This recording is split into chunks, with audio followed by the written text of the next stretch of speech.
Convido os presentes a ocuparem seus lugares.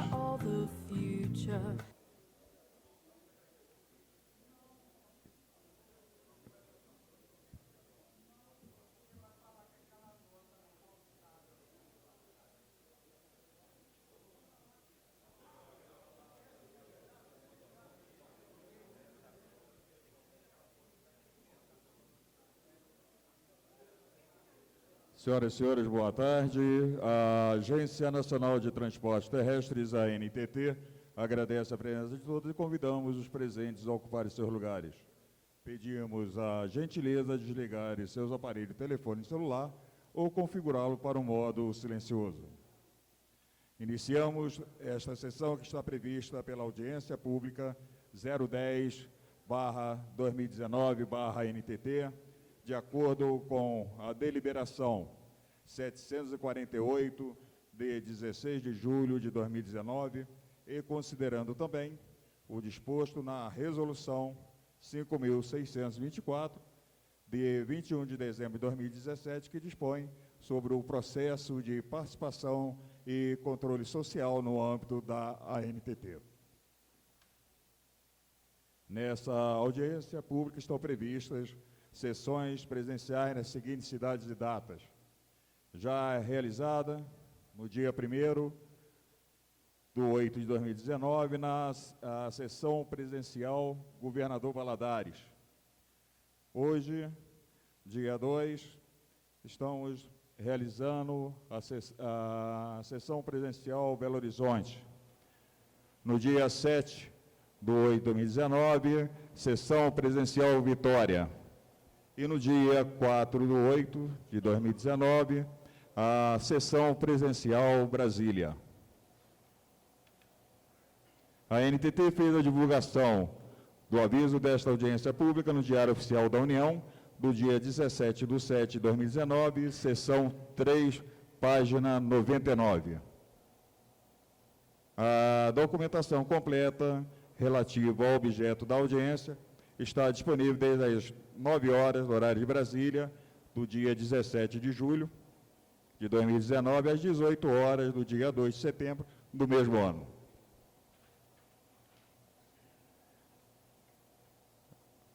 O aviso da audiência, como já foi informado, no Diário Oficial da União. Convidamos para compor a mesa diretora o presidente substituto da sessão presencial e ouvidor substituto da ANTT, o senhor Leonardo Mesquita Cavalcante, acompanhado do presidente da audiência pública, o senhor Marcelo Fonseca, a secretária dessa audiência, a senhora Núbia Nava, o representante do Ministério de Infraestrutura, o senhor Stefani Gebold, o representante da empresa de Planejamento e Logística, o senhor Diógenes Alvarez. Por gentileza, podem se sentar.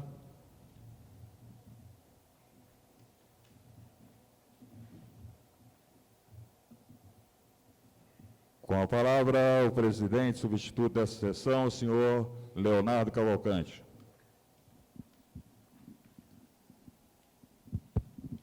Senhoras e senhores, boa tarde. Está aberta a sessão presencial prevista pela audiência pública número 10 de 2019, na cidade de Belo Horizonte. Gostaria de informar que esta sessão está sendo filmada e posteriormente será disponibilizada no canal da ANTT no YouTube.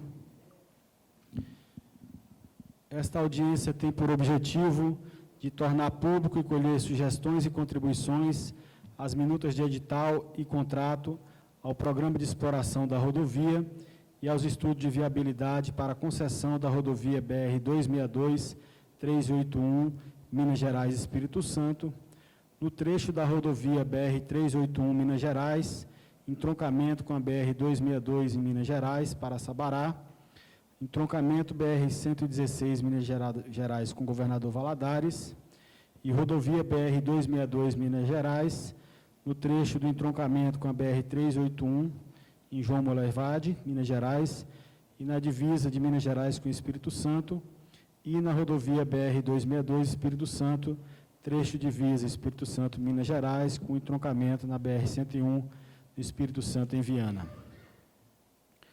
Dos procedimentos previstos, gostaria de destacar a agenda do evento, das 13h30 às 14 horas, credenciamento dos presentes, inscrição e identificação para manifestação oral.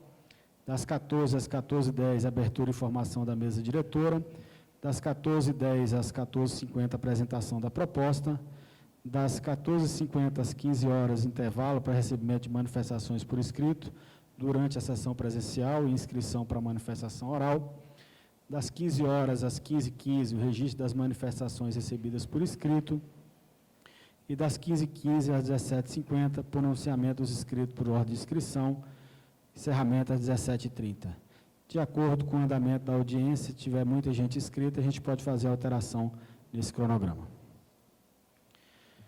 As contribuições por escrito poderão ser encaminhadas às 14 horas do dia 17 de julho de 2019 até às 18 horas do dia 2 de setembro de 2019, horário de Brasília, por meio do site eletrônico da NTT, no endereço www.ntt.gov.br, audiência pública número 10 de 2019, ou por via postal para o endereço da sede do NTT, no setor de Clubes Esportivos Sul, trecho 3, lote 10, polo 8, Brasília, Distrito Federal, CEP 70.200.003, ou ainda durante a sessão presencial. A participação pessoal e o direito à manifestação oral durante a sessão presencial estarão condicionados ao credenciamento, e o tempo para manifestação oral será fixado tendo em conta o número de inscritos. As contribuições recebidas serão analisadas quanto ao seu eventual aproveitamento, e o resultado dessa avaliação integrará o relatório final da audiência pública número 10 de 2019, que será disponibilizado no site da NTT. As manifestações deverão ser formuladas no idioma português, de forma concisa, objetiva e devidamente identificada. E as manifestações orais sobre a matéria serão consideradas desde que o seu autor ou representante legal tenha registrado a sua participação.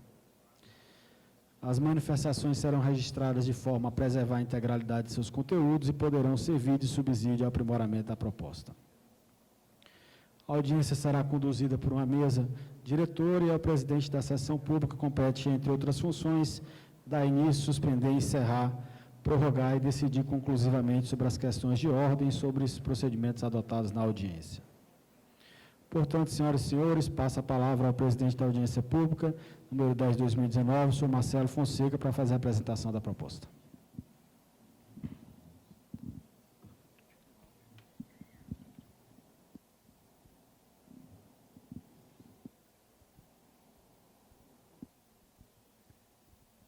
Bom, muito boa tarde a todos. Antes de nós iniciarmos, nós trouxemos aqui uma apresentação que ela resume os principais benefícios, né, obras e serviços que serão agregados por meio desse projeto de concessão. Mas antes de começar, eu gostaria de fazer uma parte aqui e colocar da importância desse momento, né, da audiência pública para a construção do processo de concessão. Nós trazemos aqui o resultado de estudos de viabilidade, né, estudos técnicos que são feitos por uma empresa contratada, né, pelo governo federal, que corre o trecho, faz todos os levantamentos, enfim, ela discute ainda localmente com algumas lideranças, mas o importante é que temos um projeto maduro aqui para apresentar, né, o primeiro momento que temos essa oportunidade já de ter algo tangível, né, palpável para apresentar para a sociedade, mas que estamos ainda em um processo de construção que ele envolve, é muito importante a participação da sociedade, né, para que a gente possa refinar esse projeto e, de fato, trazer algo que atenda aos anseios, né, da sociedade mineira, e estaremos também na sociedade capixaba fazendo essa discussão. Então, a gente incentiva muito que ocorra a participação, não só aqui na sessão presencial, como também até o dia 2 de setembro, né, por meio das contribuições pelo nosso site ou por via postal também, pode ser feito junto à NTT. Então, a ideia aqui é provê-los de informação, né, para que essas contribuições possam ser mais efetivas, mais direcionadas. Então, eu vou passar a apresentação aqui do trecho, né. Então, estamos aqui tratando de um trecho de 692,5 quilômetros, né, isso inicialmente. Esse trecho ele vai passar por diversas retificações de traçado, temos túneis previstos, contorno, diversas obras que vão, inclusive, reduzir a extensão do trecho. né, que vai fazer com que a gente reduza também o tempo de viagem, né, nesse trecho. Então, chegando a 673,8 quilômetros ao final do projeto, né, ao final da introdução dessas intervenções. O trecho ele inicialmente parte de Belo Horizonte, né, e aí temos uma bifurcação em João Molevade, onde segue pela 381 até Governador Valadares, e de João Molevade pela 262 até a divisa com o Espírito Santo, da divisa até Viana, nas proximidades de Vitória. Só para a gente ter uma noção do tamanho, né, da proporção dessa concessão, a gente está tratando aqui de 9,1 bilhões de investimentos, que são aqueles, né, nas duplicações, na ampliação de capacidade, nas melhorias, né, viadutos, passarelas, vias marginais, manutenção do próprio pavimento da rodovia, todos entram nesse valor de 9,1 bilhões, que em termos absolutos a gente tem o maior valor de investimento já trabalhado pela NTT, né, em suas concessões. Tínhamos um histórico recente no Rio Grande do Sul, a última concessão que fizemos de 8,6 bilhões, então aqui supera, inclusive, a concessão da Rodovia de Integração do Sul, sendo então a maior dentro do histórico de concessões da NTT, né, maior valor. Além disso, temos custos operacionais, que são aqueles relacionados à operação da rodovia, né, o atendimento médico, mecânico, a operação do centro de controle, toda a administração, né, da própria concessão entram nesse custo de 5,6 bilhões, então totalizando recursos aplicados aí de 14,7 bilhões ao longo dos 30 anos de concessão. Então, trazendo aqui um pouco do impacto, né, que a concessão vai gerar na região, a gente gosta de mostrar alguns benefícios que não são normalmente notados, né, por quem usufrui da rodovia, mas a primeira questão que a gente coloca aqui é a geração de empregos, né. Esse é um projeto que ele traz dinamismo para a economia local, né, e a gente tem empregos diretos que são gerados pela própria contratação, né, da concessionária, de funcionários que trabalharão diretamente para a concessionária, né, nas funções que ela vai desempenhar. Temos mais de 4.000 empregos previstos, né, para essa colocação. E, além disso, empregos indiretos, aqueles que são contratados, né, pela concessionária indiretamente, né, outras empresas que prestam serviços, né, à concessionária. Então, temos quase 2.000 empregos gerados dessa forma. E, além desse emprego, o outro emprego, né, que não é nem direto nem indireto, mas é do efeito da distribuição da renda que é gerada pela concessão. Diante dessa grande vulto de investimentos, de serviços que vão ser disponibilizados, há também uma circulação de recursos na economia, né, que façam com que se tenha um aumento da renda, né, local. E aí temos mais 6.200 empregos que são estimulados a partir dessa circulação da economia, né, nesse dinamismo que é gerado. Então, totalizando mais de 12.000 empregos que a concessão deve trazer para a região. Além disso, a concessão ela também deixa recursos nos municípios, né? Isso porque ela é tributada com o imposto sobre serviços, né, o ISS-QN, e aqui temos um valor estimado anual, né, diante do percentual de 5% de alíquota do ISS-QN, de mais de 50 milhões anualmente, né, que serão distribuídos entre todos os municípios que estão na rodovia, não só aqueles que têm praça de pedágio posicionada, o que comumente se pensa assim, mas, na verdade, são todos aqueles que têm alguma extensão da rodovia no seu território, né? Então, isso é proporcional, a distribuição dos recursos é proporcional a essa extensão. Então, são recursos que ficam nos municípios e podem ser depois aplicados, né, em equipamentos públicos, em segurança, em vias municipais, enfim, em diversas questões que vão beneficiar também a população desses municípios. Além disso, temos recursos para desenvolvimento tecnológico, né, o RDT. Esses são recursos que são aplicados pela concessionária em parceria com centros universitários, né, universidades locais, centros de pesquisa, para que se desenvolva novas tecnologias relacionadas à rodovia, né, ou a rodovias, né, que possam, inclusive, ser replicados, né, em outras rodovias do país, mas que trarão melhor qualidade ao serviço que é prestado, né. Novas tecnologias de pavimento, por exemplo, um pavimento mais durável, uma operação que seja mais inteligente, que reduza o tempo de atendimento, né, dos usuários. São tecnologias desse tipo que são desenvolvidas por meio desse recurso. Então, no projeto teremos 2 milhões anuais dedicados a isso, né, buscando aí, ao longo do tempo, aperfeiçoar sempre o serviço que é ofertado. Além disso, uma das questões que levam muito a acidentes, né, que é a questão da conscientização dos usuários da rodovia. Temos programas também de segurança no trânsito, que vão ser fomentados pela concessão, né, 41 milhões serão investidos ao longo dos 30 anos, pouco mais aí de 1 milhão por ano. Junto à PRF, sempre sendo trabalhados esses programas, né, de forma que eles sejam mais focados, mais direcionados às necessidades que a PRF, que é o órgão melhor colocado para fazer essa identificação das demandas, né, de conscientização da população. Isso tudo é desenvolvido e aplicado por meio da concessão. Então, partindo já para as questões mais diretas dos benefícios, né, a gente sempre gosta de ressaltar esses benefícios que são gerados, que, primeiro, são benefícios primeiramente econômicos, mas também sociais.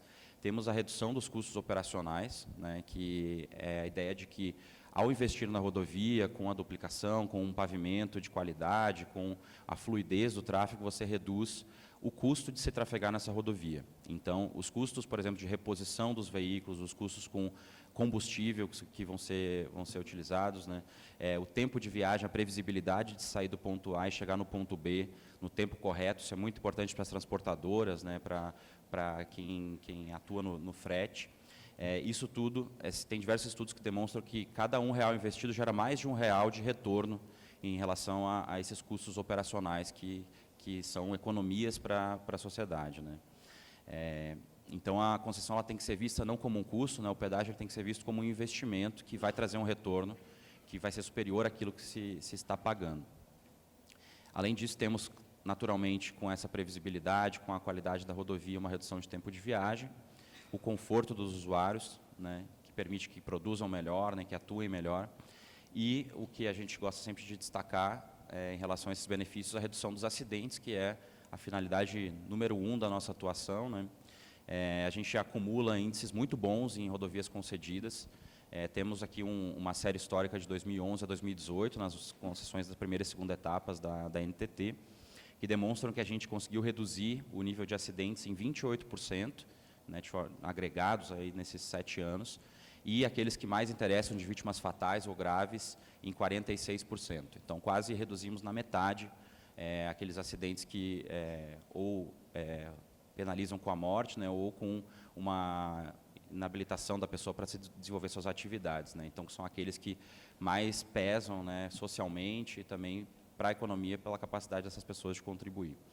Então, o que a gente visualiza é que, logo que você introduz a concessão, há uma forte redução já imediata, né, desse percentual, e ao longo do tempo ele ainda segue caindo, né, com as melhorias que vão sendo introduzidas pelas concessões ao longo do período, né, de concessão, que aqui é de 30 anos. Um comparativo para a gente entender o porquê que a gestão privada ela é tão interessante, né, e por que a gente aposta tanto nesse modelo. O governo federal hoje tem um programa muito ambicioso, de 16 mil quilômetros de novas rodovias concedidas, né. A gente pega aqui um dado que nem é da NTT, é um dado da CNT, da Confederação Nacional de Transporte, que mostra que a gestão privada, a gestão concedida, ela tem níveis de rodovia ótimo ou bom muito superiores aos níveis da gestão pública. E isso não é porque o gestor público não é capaz, né, ou é ineficiente. Isso é porque você tem um recurso dedicado à concessão. Você tem diversas pessoas atuando da forma melhor dimensionada, né, mais adequada, pensando naquela rodovia e aplicando recursos que vêm por meio de uma tarifa de pedágio. Ou seja, não vai se brigar por aquele recurso no orçamento público, ele não vai ser contingenciado, vai ter uma fluidez de recursos, né, permanente, o que permite, né, diante também da agilidade do privado de poder contratar mais facilmente, fazer uma melhor gestão. Então, os níveis de ótimo e bom que a gente chega aqui, eles superam 80%, né, dos trechos concedidos, enquanto na rodovia pública ele é pouco mais de 30%. Né? E, ao mesmo tempo, o ruim ou péssimo na rodovia concedida ele quase inexiste, ele é 1,5%, enquanto na rodovia pública ele é bastante superior, né? Ele vai a 26% dos trechos. Então, isso é um dado objetivo de 2018, né, coletado pela CNT, que roda todas as rodovias, que demonstra as grandes vantagens de se ter a rodovia concedida a um privado. Então, partindo aqui para as obras, né, a gente vai apresentar aqui as principais intervenções que vão ser feitas, são diversas, como eu disse, o projeto é bastante ambicioso. Isso começa já no início da concessão, com os trabalhos iniciais, que é um período inicial em que se faz a recuperação emergencial da rodovia, se trata todo o pavimento dela, né, para colocar em condições de que você não tenha mais patologias, buracos, trilhas de roda, né, problemas até no acostamento, enfim, todas as questões que vão dar aquele sentimento de que está trafegando numa rodovia concedida, né. Então, isso é feito já nos 2 primeiros anos, sobretudo no primeiro ano, né, as metas do primeiro ano são mais robustas, além de toda a recomposição, né, que for necessária da sinalização vertical e horizontal, e problemas que podem ser resolvidos, como desobstrução de bueiros, como alagamentos, né, questões que sejam, de fato, impactem diretamente a fruição da rodovia. Então, feito isso nos 2 primeiros anos, já se tem esse sentimento de andar, né, de trafegar numa rodovia concedida, passa-se a fazer uma recuperação estrutural da rodovia.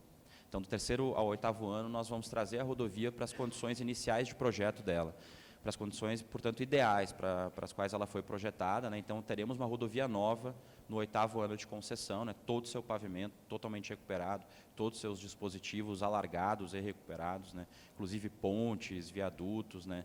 Para o parâmetro técnico que é exigido no contrato, que é bastante elevado, né?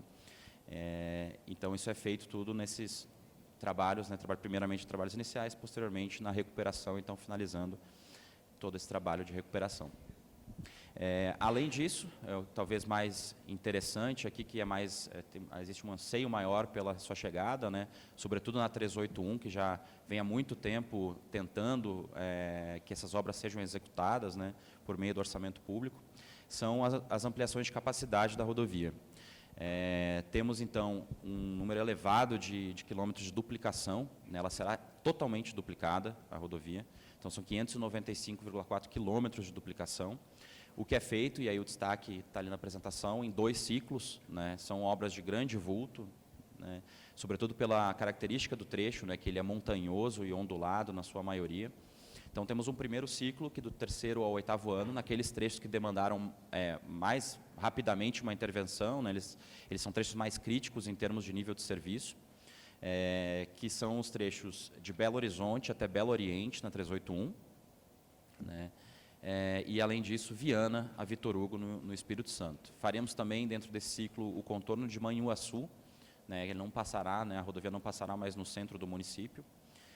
E, além disso, diversas melhorias, né, interconexões, né, transposições em desnível, que fazem com que você não tenha interferência do tráfego local, passarelas, vias marginais, todas as melhorias que vêm nesse pacote para adequar a rodovia às necessidades do tráfego que ela possui.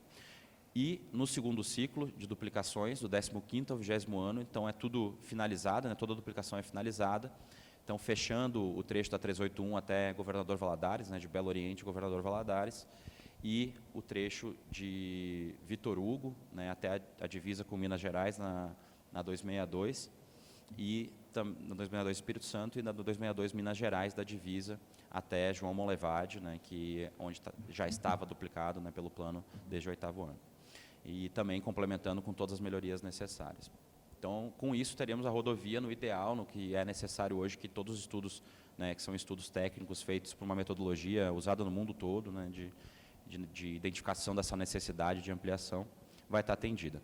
Entre essas melhorias, nós temos ali os quantitativos, são também bastante robustos, né, temos 127 quilômetros de marginais, por exemplo, nos municípios, todos os municípios eles são tratados, né, nas suas necessidades, muitos precisam de vias marginais, ou de complementação de vias existentes, ou de novas vias. Isso vai ser tudo provido, né, ao longo desse período, ao longo desse cronograma. Os acessos também que são necessários a outras rodovias, ou mesmo a vias municipais, a pontos de geração de tráfego relevantes, né, estão todos cobertos pela rodovia. Temos, por exemplo, 54 passarelas também, 2 túneis, né, nesse trecho. São obras de bastante vulto, né, que fazem chegar àquele valor de 9,1 bilhões de investimento. Além disso, a concessão ela não é só obra, né, é uma coisa que sempre a gente destaca. A concessão ela é muito serviço também, ela é operação da rodovia.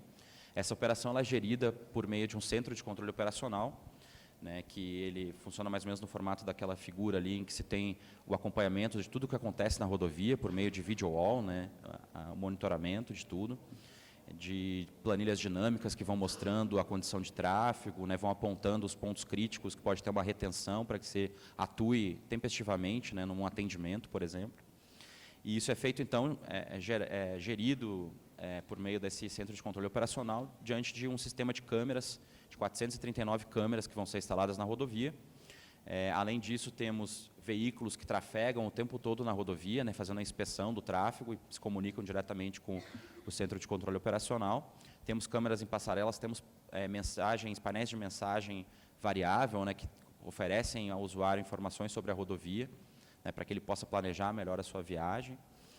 E, além disso, os controladores de velocidade, que têm uma finalidade de a gente reduzir também o nível de acidentes. Em relação aos atendimentos, aqui tem um detalhe, né, dos atendimentos. A gente tem teremos 18 bases de serviços operacionais, que são postos onde os veículos da concessão e os colaboradores que vão atuar no atendimento ficam abrigados, né. Teremos aí 14 ambulâncias do tipo C, mais 6 ambulâncias do tipo D, né, que é a ambulância de tratamento intensivo, de UTI, e os guinchos para que os veículos, né, tenham o atendimento mecânico, né, de remoção da rodovia diante de um incidente. Temos 9 leves e 6 pesados, além de apreensão de animais também, 5 equipamentos para isso, caminhões-pipa para conter incêndios que possam ocorrer na rodovia, pás carregadeiros para fazer pequenos serviços, né, na rodovia ao longo dessa inspeção de tráfego que ocorre. Então, todo o sistema montado para que a rodovia nunca fique diante de um incidente paralisada, né, tenha algum comprometimento na sua operação. Então, caminhando já aqui para o encerramento, né, nesse contrato, a gente introduziu diversas inovações em relação aos modelos anteriores. A gente até aprendeu muito diante da sua evolução, né, desde da sua criação em 2001, gerindo contratos que são da década de 90, outros dos anos 2000 e, mais recentemente, a terceira etapa de 2013. E está introduzindo diversas melhorias contratuais que vão fazer com que a execução seja muito mais assegurada, né, desses contratos. E tivemos nessa formulação também o apoio do Banco Mundial, né, por meio do IFC, que é o braço de projetos do Banco Mundial, trabalhando juntamente a ANTT, a Empresa de Planejamento e Logística, o Ministério da Infraestrutura. Foram desenvolvidos, então, vários instrumentos que vão permitir, então, essa maior segurança no cumprimento do contrato, que não adianta a gente ter um contrato tão robusto, né, com tantos investimentos previstos, se não tivermos também um arcabouço regulatório que dê conta de poder atuar, NTT atuar na gestão desse contrato, né, de forma plena. Então, esse contrato ele passa a ter instrumentos de incentivos que não existiam antes. O primeiro deles, e que toca também os usuários, é uma diferenciação entre os valores cobrados para pista simples e para pista dupla. O valor de pista simples, aqui ele é cobrado até que sejam concluídas as obras de pista dupla que estão previstas, né, só nos trechos em que você tem a fruição em pista dupla, já a obra entregue, né, que o usuário pode trafegar, que se faz, então, na praça de pedágio correspondente, né, àquele trecho, a elevação da tarifa para a pista dupla, né, que é uma tarifa 30% superior à tarifa de pista simples.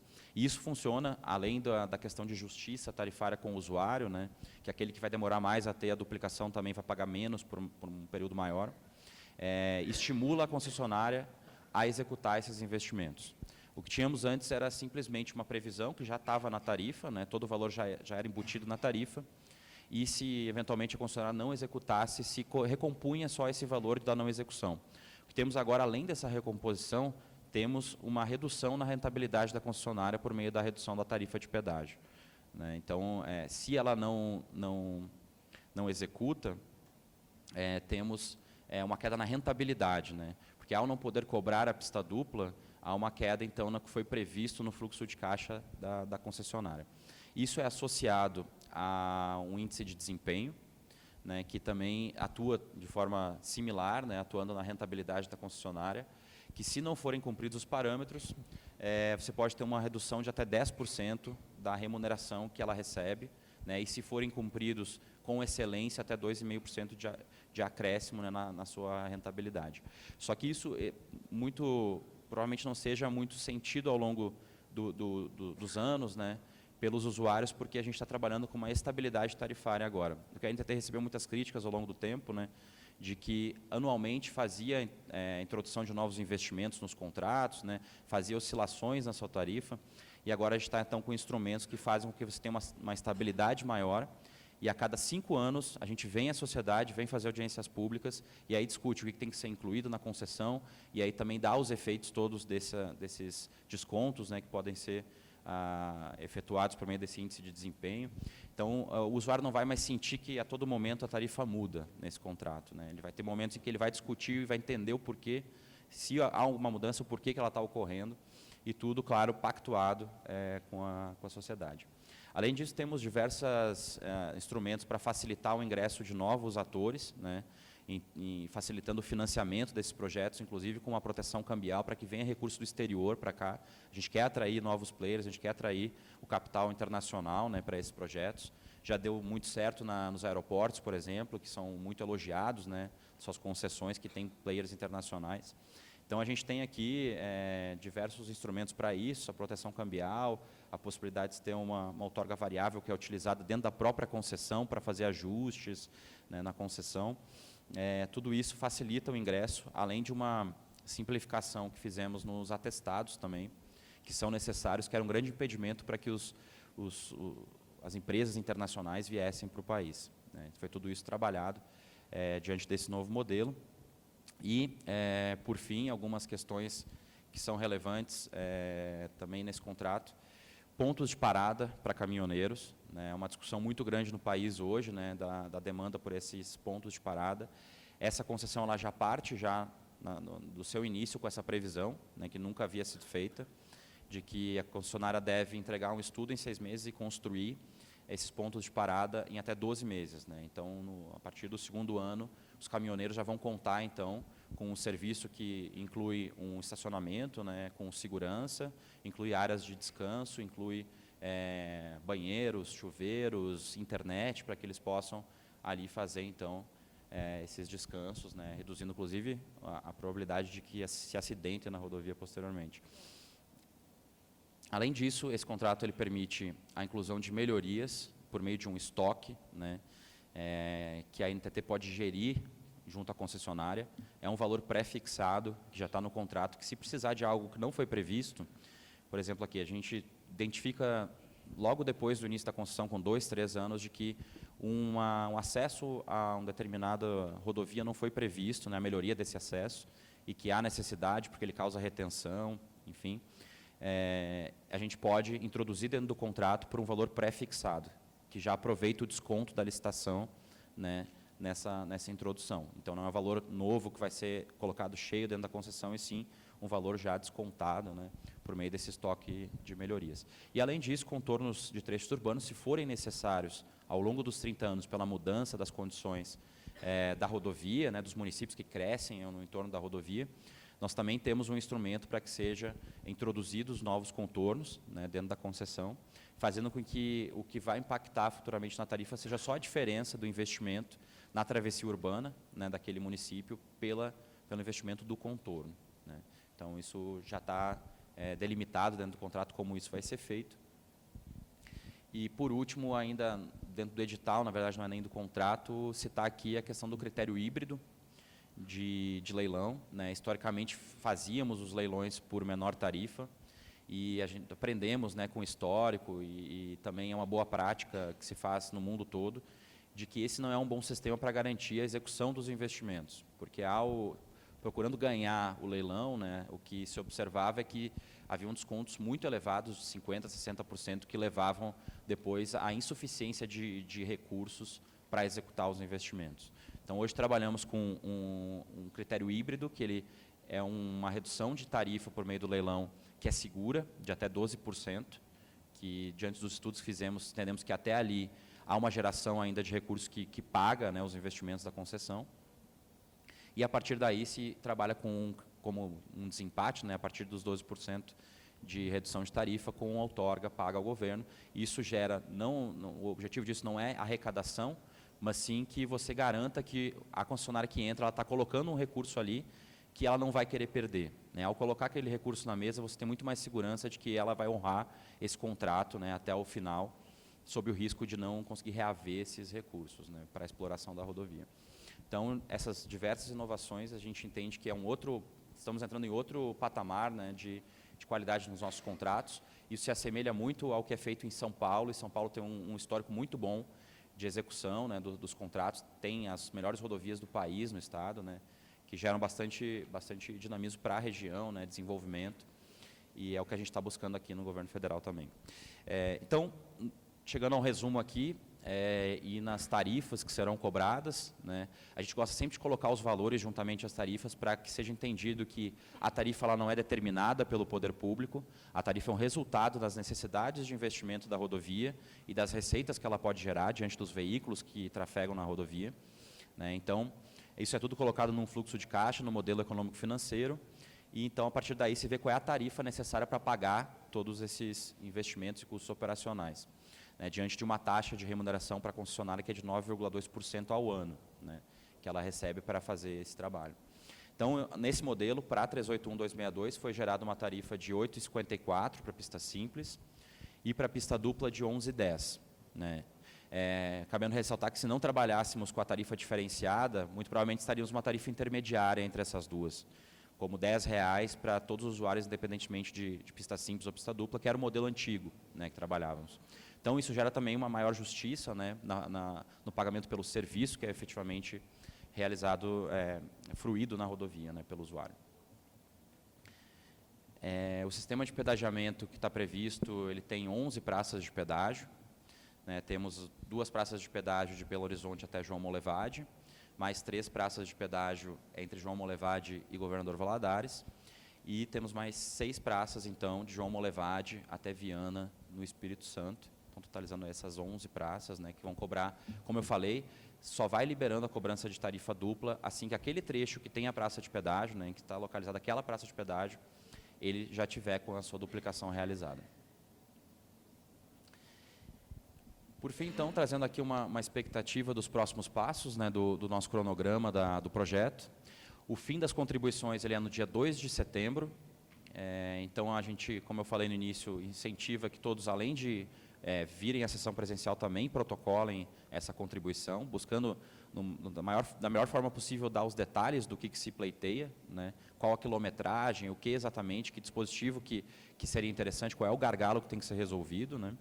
Então, dentro dessas contribuições, e a partir daí nós faremos então uma análise de todos esses pleitos, né? Todas essas demandas serão respondidas pela ANTT, e a ANTT vai justificar os motivos de por que acatou uma demanda ou não acatou uma demanda, né, para que tenha uma ampla transparência do que está sendo feito aqui, né, nesse processo de concessão. Então, até o final de outubro, devemos publicar a ata da audiência pública, né, com todas essas definições, e o ajuste nos estudos de viabilidade. Então, já refletindo no novo projeto, né, aperfeiçoado, que pode trazer melhorias, aperfeiçoamentos, pode inclusive ter a mudança de tarifa, né, ter um pequeno incremento, uma pequena redução na sua tarifa em função dessas alterações. Os próximos passos, então, é a aprovação de um plano de outorga pelo Ministério da Infraestrutura, submissão desses estudos ao Tribunal de Contas da União, que é um procedimento padrão, né, em que há uma nova análise pelo tribunal e novos ajustes são promovidos, né, diante dos apontamentos do Tribunal de Contas da União, caso sejam necessários, né. E, por fim, então, temos a publicação, com a autorização do Tribunal de Contas, do edital, que está prevista para março do ano que vem.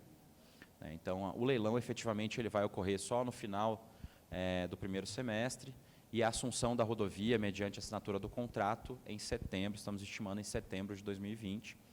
Lembrando que a cobrança de pedágio ela ocorre somente depois da conclusão das metas de 12 meses, né, dos trabalhos iniciais, que são as principais metas de trabalhos iniciais, né, pavimento, sinalização, enfim. E a cobrança, então, portanto, ela passaria a ocorrer somente no final de 2021, né, sendo que os usuários já passariam a receber o serviço a partir da assunção da rodovia, né. A maior parte dos serviços de operação já estão previstos no 6º mês da concessão, e até o final do primeiro ano, todos esses trabalhos mais pesados de trabalhos iniciais também já estarão contemplados, né, quando se passará, então, com a conclusão desse serviço, a cobrar a tarifa de pedágio. Então, é isso que a gente tinha para colocar aqui. Nos colocamos agora à disposição. Temos aqui o representante da empresa de planejamento e logística, que é quem acompanha de forma mais detida os estudos de viabilidade, né, é a parte mais técnica, né, desse grupo que acompanha os trabalhos. O Ministério da Infraestrutura, que que confere todas as diretrizes de política pública, né, as definições maiores, mais macro desse modelo regulatório. A NTT, que é responsável por gerir essa concessão posteriormente, que define todo o modelo de regulação, né, é responsável pelo contrato, o programa de exploração da rodovia. Estamos aqui à disposição, então, para fazer alguns esclarecimentos, ouvi-los, e para depois considerar tudo isso, né, nesse aperfeiçoamento do projeto que vai acontecer. Muito obrigado. Agradeço, Marcelo Fonseca, pela apresentação. Gostaria de registrar aqui a presença de Arthur Lima, diretor-presidente da EPL. O deputado federal Igor Timo pediu para o assessor dele informar que não pôde comparecer por compromissos previamente assumidos. Registrar a presença aqui de Marco Aurélio Barcelo Silva, secretário de Estado de Minas Gerais. Diogo Presdocini, subsecretário da CEINFRA, aqui de Minas Gerais. Hilton Antônio Guimarães Rosa, prefeito de Nova União. Renato César, vice-prefeito de Manhuaçu. André Viana, vereador de Itabira. Ivaí Guimarães, vereador de Timóteo. Kleber da Penha, vereador de Manhuaçu. João Gonçalves Lares Júnior, vereador de Manhuaçu. Rodrigo dos Santos, vereador de Manhuaçu. Giovanni Roth, vereador de Manhuaçu. E Adalci Lopes, diretor do SETSENG de Minas Gerais.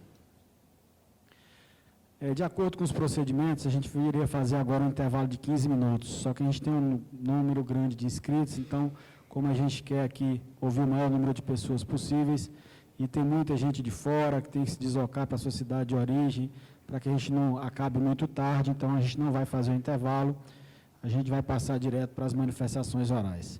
A gente recebeu até o momento 8 contribuições por escrito, tá?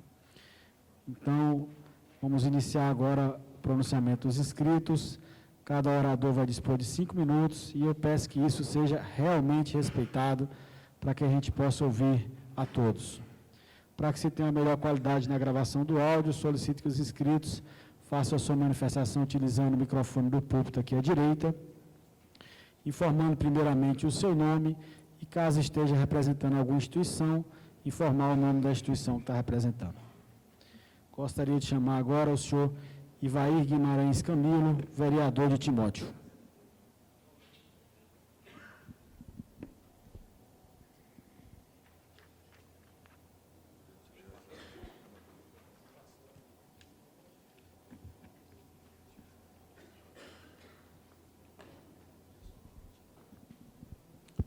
Boa tarde, assim cumprimentando o Léo Cavalcante, presidente da sessão, cumprimentar a mesa. Boa tarde, na presença do nosso secretário de Estado, Marco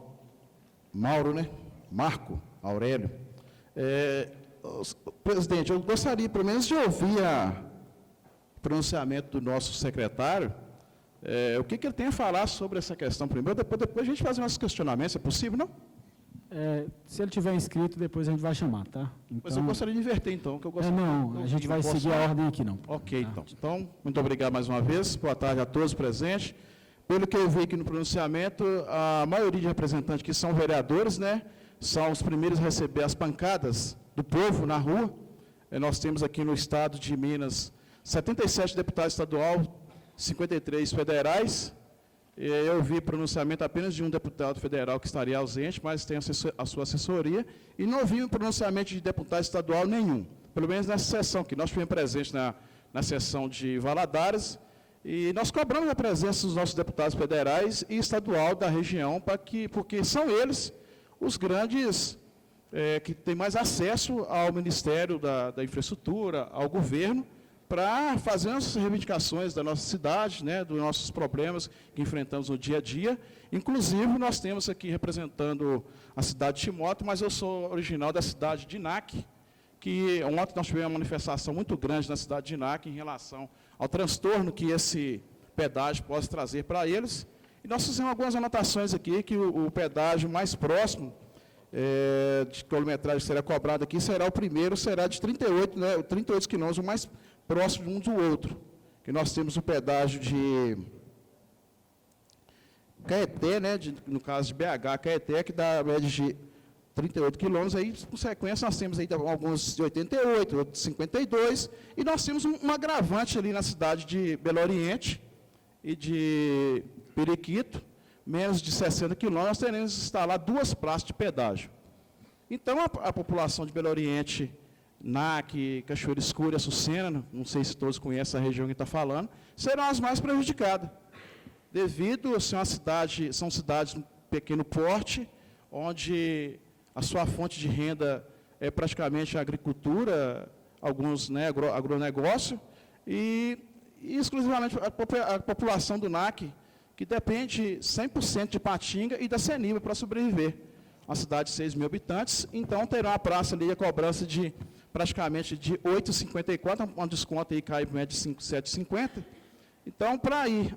E nós temos alguns moradores do NAC que trabalham em Patinga, e eles têm que fazer isso com frequência todos os dias. Nós temos ali a empresa Senibra, quem conhece, ela vai estar logo depois dessa praça. Eu trabalho na Senibra, a gente é bombeiro lá na empresa, e eles enfrentarão um desafio muito grande também, que nós temos carros da Senibra que tem que sair da Senibra e vir em Patinga talvez 6 ou 8 vezes por dia. Não sei como é que será a cidade daqui para frente, mas eu acredito que o nosso vice-governador, que foi o ex-presidente da Senibra, deve estar, com certeza, fazendo algumas interlocuções diante do Ministério da Infraestrutura, e nós também vamos cobrar nossos senadores também, os seus posicionamentos e algumas reivindicações, para que essas populações de onde citei aqui, que NAC, Belo Oriente, Periquito, Açucena, não possam ser prejudicadas devido à fonte de renda dele ser bem inferior à cidade de Patinga. Mas também vem falar também em nome da cidade de Timóteo, o qual a gente é vereador ali, nessa legislatura de 2017 a 2020, que Timóteo e Fabriciano são 2 cidades aí praticamente, Timóteo com 90 mil habitantes, e Fabriciano com 120, média de 210 mil habitantes, não tem acesso a essa BR, infelizmente. E a gente espera poder contar com a interlocução do governo estadual, né, do secretário que se encontra presente, possa levar até o nosso governador, para que Timóteo e Fabriciano possam ter acesso, que seja feito, construído uma alça de alcance que possa essa cidade ser beneficiada. E nós temos ali um grande polo industrial na cidade de Timóteo, que não tem condições, às vezes, tem que fazer um percurso, talvez, de 10, 20 quilômetros, para entrar na BR-381 para escoar sua produção. Então, nós viemos aqui fazer nossa reivindicação, né, que está sendo gravado, em solicitação em relação ao NAC, por ser nossa terra natal, e na cidade de Timóteo, onde nós residimos e estamos ali como legislador.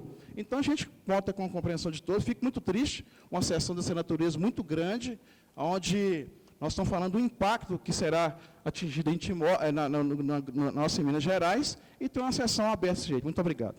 Poucas pessoas. Agradeço, Ivaí Guimarães Camilo, vereador de Timóteo, pela contribuição. Gostaria de chamar agora o senhor Gilson Vigas, gerente da TSEA Energia Toshiba.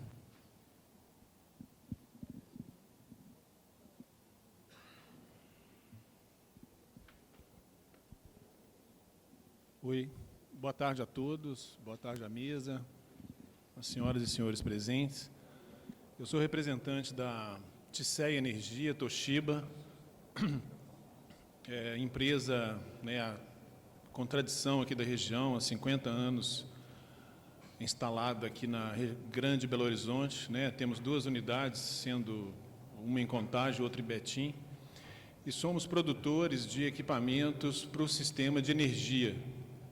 São equipamentos que são enquadrados aí em cargas especiais e indivisíveis. São equipamentos de grande porte, né? Tem uma natureza toda especial para transporte dessa mercadoria. Nessas 2 plantas que nós temos, né, nós produzimos aí em torno de 200, 250 unidades por ano, né? Isso abastece todo o sistema elétrico do Brasil, e tem uma parte que é escoado para exportação através, né, habitualmente, Porto de Vitória, Porto do Rio de Janeiro. Bom, nós somos uma das empresas, né, instaladas aqui na região, né, que tem produto enquadrado aí como carga especial e indivisível. Nós temos diversas empresas dessa natureza aqui na nossa região, não só como produtoras, como também empresas consumidoras. Toda a área de mineração, siderurgia, área de café, etc., demandam equipamentos de grande porte e que necessita de diversos itens especiais para transporte. Então, o que se caracteriza, por que caracteriza uma carga especial indivisível? Isso é por conta da dimensão, comprimento, largura, altura e também o peso, massa para transporte. Então, nós estamos falando, em boa medida, esses equipamentos que nós produzimos, eles estão variando aí de 100 a 250 toneladas para transporte.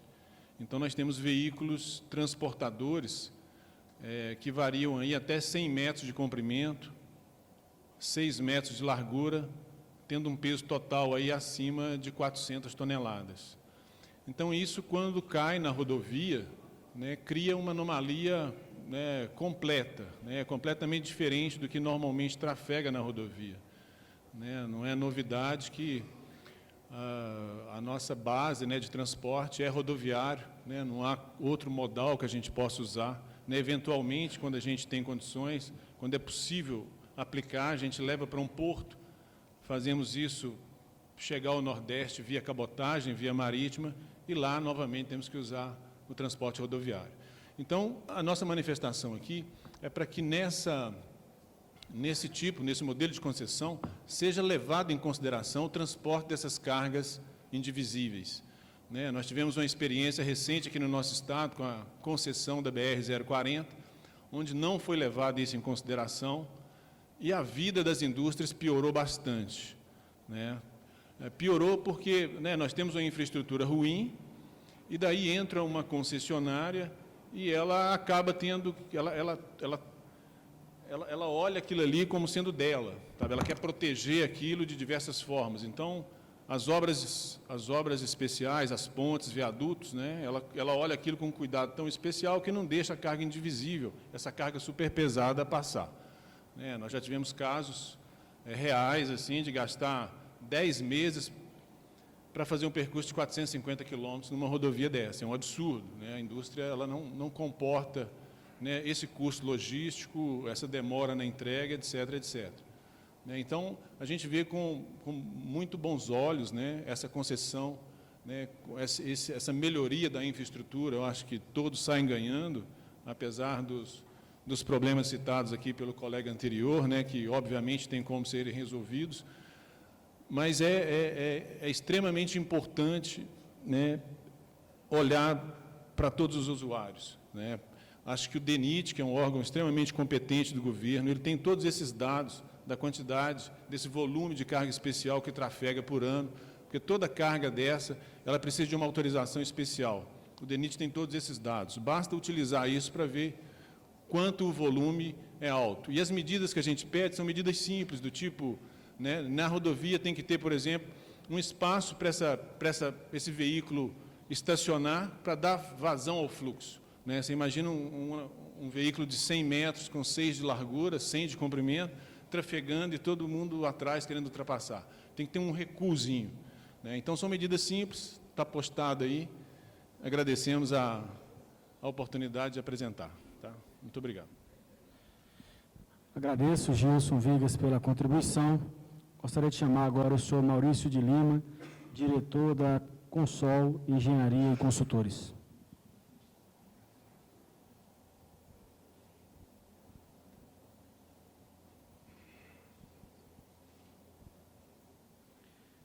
Maurício de Lana.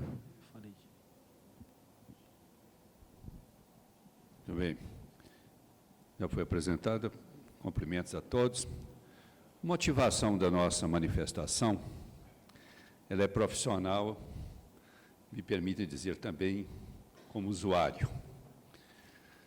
Eu, coincidentemente, passei a ser usuário da 262-381 em João Molevade, no ano que ela foi inaugurada, quando vim estudar em Belo Horizonte. Sou natural de uma pequena cidade do Vale do Aço. Continuo como usuário. E trabalhei como profissional, como técnico, como engenheiro, em estudos e projetos, tanto na 262 quanto na 381. Especificamente para o que nos interessa, eu fui o coordenador do estudo de viabilidade para a duplicação da BR-381, Governador Valadares, Belo Horizonte, cujos estudos começamos a desenvolver em 2005, pelo consórcio Consol, Enecom Contécnica. Aqui o doutor Nassarala, diretor da Enecom, aqui presente. Eu queria fazer algumas considerações, tendo em vista a abrangência desse estudo e o que detectamos de necessidade e demandas da estrada. Só para os senhores terem uma ideia, em 2005, o tráfego do início do trecho em Valadares até Belo Oriente era 5.500 veículos.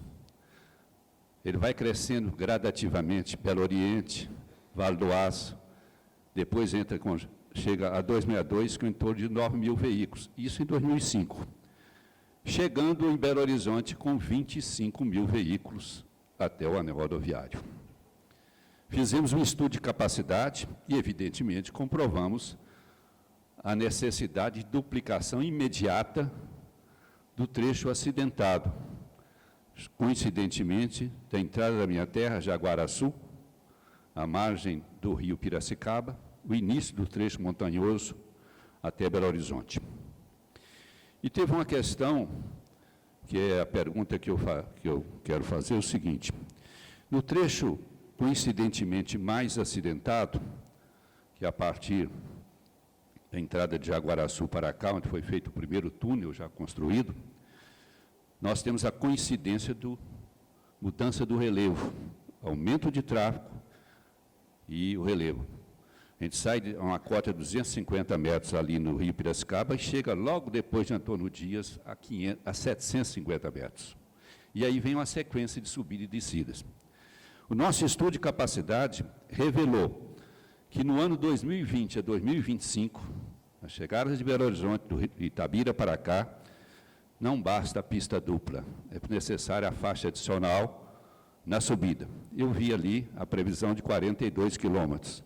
Eu pergunto, está prevendo uma faixa adicional nas subidas, no trecho crítico, na chegada de Belo Horizonte, nos últimos, vamos dizer aí, 50, 60 quilômetros? Essa é as colocações que eu diria, quer dizer, a necessidade de faixa adicional nos trechos montanhosos, nas pistas de subida. Evidentemente que, como usuário, morador da região do Vale do Aço, eu diria que a expectativa chega quase ao nível de ansiedade. A viagem hoje é imprevisível. A ida de Belo Horizonte até chegar à minha terra, eu posso chegar em 3h30, como posso não chegar em 7 horas. Então, que a gente tenha um bom sucesso nesse empreendimento. Muito obrigado. Agradeço ao senhor Maurício de Lana, diretor do consórcio Consol, pela contribuição. A gente vai ouvir algumas contribuições e depois a gente vai responder em bloco para poder não tomar muito tempo. Gostaria de chamar agora Aldani Guimarães, assessor parlamentar do deputado Celinho da Citrocel.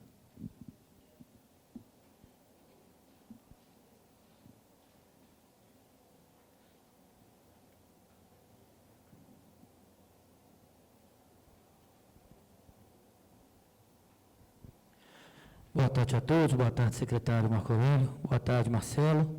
O deputado Celinho Citrocel esteve essa semana na audiência em Governador Valadares, mas aqui não teve condição de estar aqui em Belo Horizonte hoje, pediu que a assessoria trouxesse algumas ideias para debater. A preocupação nossa com a 381, ela data desde o início da vida do deputado, ainda até hoje sindicalista, mas como rodoviário, e usuário, assim como o nosso diretor da Consol, dessa estrada no trecho Timóteo-Belo Horizonte regularmente, né, 2 vezes por semana no mínimo, né, com as obrigações aqui na Assembleia. A nossa preocupação, nós temos algumas preocupações. Primeiro, o que o vereador de Timóteo já colocou, a alça de acesso às cidades de Coronel Fabriciano e de Timóteo. Na oportunidade do contorno, que foi feito há alguns anos, algumas décadas já, uns 15 anos mais ou menos, isso? Uns 10 anos, o trecho da 381 não tem acesso a Fabriciano e a Timóteo. Você tem que utilizar o trajeto anterior para chegar numa ponte que está em reconstrução, porque está interditada desde 2012 e agora está na fase final de conclusão. Mas o fato é que, para você ter ideia, o vereador testemunha aqui, há entradas clandestinas na estrada que já causaram alguns acidentes, principalmente na entrada do bairro Mangueiras, em Coronel Fabriciano, mas também lá na entrada de Timóteo, que fazem entradas clandestinas que a própria população faz porque corta as velocidades. Outra preocupação nossa é em relação à questão dos caminhoneiros, uma categoria tão importante para o Brasil, e que os pontos de parada não estão claros para a gente quantos serão, se serão 2, se serão 4, nós estamos falando de 700, 800 quilômetros, isso é uma área, um trecho muito grande, principalmente quando esse caminhoneiro está carregando cargas pesadas, e hoje ele está submetido aos postos privados, quando tem, onde tem e da maneira que tem. A nossa preocupação e a nossa sugestão é que se tenha no mínimo 4 pontos de paradas para os nossos irmãos caminhoneiros, e também, obviamente, uma pergunta que nós não achamos ainda a resposta nas apresentações, que é a necessidade dessas paradas, obviamente, serem gratuitas, né? Ela que tenha acesso gratuito e não seja cobrado mais uma vez do caminhoneiro, que já vai ser, obviamente, vai estar pagando o seu pedágio, vai estar pagando, então, a necessidade de se ter pelo menos 4. E a sugestão de que uma dessas paradas, ela se encontre, ela seja feita na região metropolitana do Vale do Aço. Ali nós temos a Senibra, onde o vereador trabalha, nós temos a Peram, nós temos a Usiminas, então boa parte da carga que passa nesse trecho vai destinada a essas empresas e suas empresas subsidiárias, as outras empresas ali. Então é fundamental que você tenha uma praça, um ponto de parada dos caminhoneiros nesse trecho. Enfim, aí também tem uma alça em Jaguaraçu também, que é necessário a gente estudar melhor, que tem um distrito de Jaguaraçu que também está fora de acesso direto à estrada, né? E a gente também acha que é importante a gente estar trabalhando com isso. No mais, agradecemos aqui a oportunidade e esperamos ter contribuído com essa audiência. Agradeço ao Aldoni Guimarães, assessor parlamentar do deputado Célio da Sintrocel, pela contribuição. Gostaria de chamar agora André Viana Madeira, vereador de Itabira.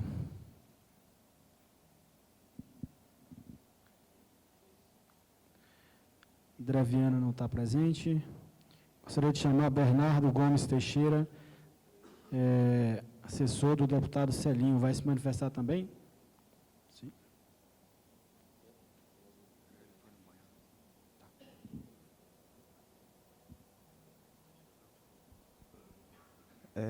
Boa tarde a todas e a todos. Eu também sou da assessoria parlamentar do deputado estadual Celinho de Sintrocel.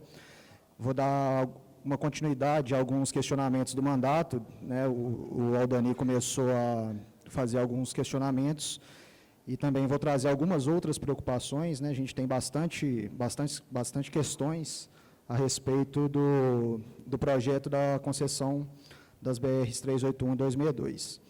Na previsão dos investimentos, né, de acordo com o projeto, 9,1 bilhões de reais de investimentos diretos e 5,6 bilhões com os custos operacionais, ainda não está muito claro para a gente o que vai ser o investimento na BR-381 e na BR-262 em separado. Então, se a mesa pudesse responder, né, qual que é a previsão de investimento em separado para cada BR.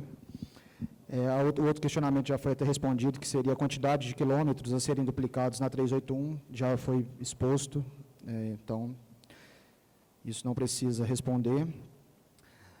Uma outra questão que não está muito clara para a gente, para o mandato, é a questão da bitributação. De acordo com a apresentação, foi falado que a tributação do pedágio de pista dupla só será ao final de 2021. Mas, então, a outra cobrança da pista simples, né, a tarifa de 8 e alguma coisa, ela será cobrada? Isso não seria uma cobrança ainda com as obras não concluídas? Então, eu gostaria de saber se a NTT possui um parecer do TCU a respeito dessa tributação, né, dessa possível bitributação que pode ser interpretada. Um outro questionamento, segundo o ministro de Infraestrutura, Tarcísio, os lotes 7 e o lote 3.1 foram executados, da BR-381, foram executados com recursos integrais do governo federal.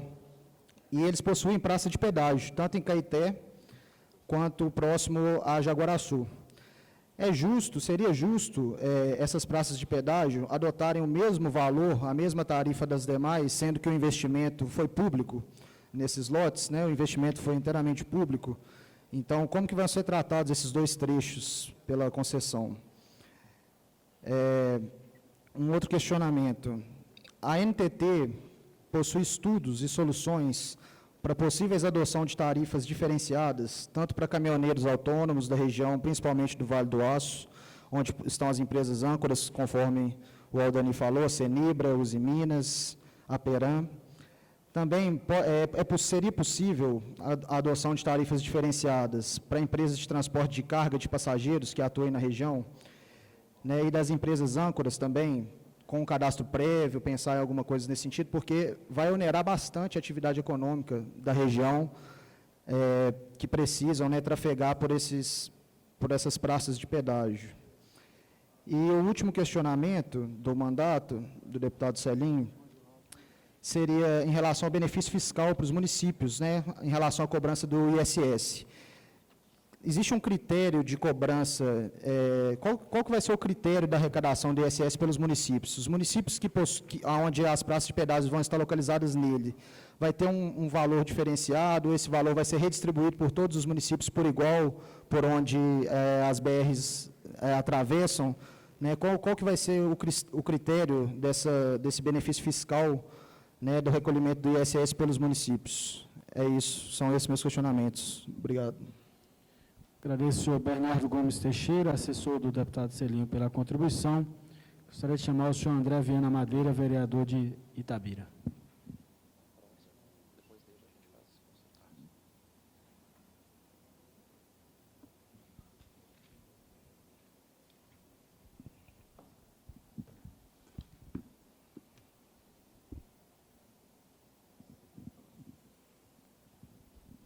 Muito boa tarde, senhor Leonardo Cavalcante, presidente da sessão. Já tivemos em outras sessões importantes. Cumprimentando o senhor, cumprimento todos os membros da mesa. Uma boa tarde também a todo o público presente, ao senhor secretário de Estado, que está conosco. Nós estamos trazendo saudações da cidade de Itabira, Minas Gerais, que fica a cerca de 100 quilômetros aqui da capital mineira, uma cidade com 120 mil habitantes, uma cidade poética, uma cidade que tem a mineração como grande parte de sua renda econômica, já se figurou no Estado por vários anos como a 7ª maior arrecadação do Estado, e é uma cidade que vive fragilizada por vários problemas, e a preocupação também com esse assunto todo que envolve a concessão da rodovia 381. Recentemente, estivemos envolvidos em uma polêmica com a NTT e com o Ministério da Infraestrutura sobre a concessão das ferrovias, da ferrovia Estrada de Ferro Vitória Minas, que a cidade de Itabira é útero da ferrovia, ali nasceu a ferrovia, até hoje transporta mais de 8 locomotivas lotadas de minério para o estado do Espírito Santo. Foi concedida a ferrovia e a cidade de Itabira não foi ouvida. E, mais uma vez, a cidade de Itabira está sendo deixada de lado de ser ouvida nesse importante momento. Nós entendemos, senhor Leonardo, que a concessão é importante, é um caminho viável, é uma solução que nós apoiamos a concessão, desde que ela seja feita de forma responsável. As concessões feitas pela NTT, com exceções, não têm sido feitas de forma responsável. Nesse primeiro semestre, nós tivemos reunidos com o ministro da Infraestrutura, Tarcísio Gomes, juntamente com o diretor-geral da NTT, o senhor Mário, e ficou acertada uma visita à cidade de Itabira, uma equipe multidisciplinar para conhecer a situação das ferrovias e a cidade como um todo. E, infelizmente, nós estamos vendo esse assunto vir à tona de novo e a cidade de Itabira ser deixada de lado. Nós temos um parque de pedágio que está realmente aí no trevo de Itabira, entre 100 quilômetros, nós estaremos aí pagando cerca de 4 pedágios em idas e vindas. A cidade de Itabira utiliza a rodovia muito, e nós preocupamos com o preço desses pedágios e como vai onerar os cidadãos que utilizam essa rodovia. Fora a preocupação com o preço também do frete em relação ao pedágio de carga, que pode chegar, toda exceção, a R$ 500 por caminhão, que é uma outra preocupação. Nós vemos com bons olhos a concessão, queremos a duplicação, mas queremos que seja menos danosa possível para o cidadão que utiliza cotidianamente essa rodovia. Aliás, a todos presentes, essa conta já foi paga. A conta da morte, nós já pagamos ela. O número de mortos pela omissão do Estado e da União em relação a essa rodovia está nas costas das gestões que passaram, tanto na presidência, como no DENIT, como nos demais órgãos entrelaçados, que viram milhares de pessoas morrer nessa rodovia e não tomou providência. Eu discordo veementemente de uma fala no início aqui, que o Estado não tem condições. Não tem condições, a União não tem condições, porque tem que guardar altos ganhos e altos impostos para manter uma União corrupta, uma União lotada de servidores federais, que recebe salários aí extremamente altos, um Supremo Tribunal Federal, em que esposo de ministro viaja em primeira classe, com passagem do dinheiro do povo, e é por isso que não faz. Não fez somente ano passado, 46 mortos. 2017, 47 mortos, fora os acidentes incapacitantes nessa rodovia. E não estou falando em toda a extensão, somente 100 quilômetros, esses foram os dados, 46 mortos, 300 quilômetros até Molevade. Isso é um absurdo e não pode continuar mais. Que a concessão venha, que se respeite a cidade de Itabira. Encaminhei à mesa um pedido para haver uma edição lá na cidade de Itabira, da audiência pública, uma cidade de 120 mil habitantes, 7ª maior arrecadação do Estado, que mais uma vez está deixando de lado nessa discussão tão sadia e salutar, e o povo precisa participar. Itabira pede lembrança e manda um abraço. Agradeço o vereador André Viana Madeira pela contribuição. A gente vai fazer alguns esclarecimentos agora. Passa a palavra, Marcelo.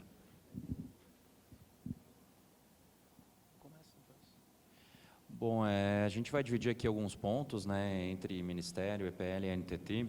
Eu vou focar aqui na questão que foi falada aqui de uma eventual bitributação, né, em relação ao que se tem de pista dupla já no trecho, enfim.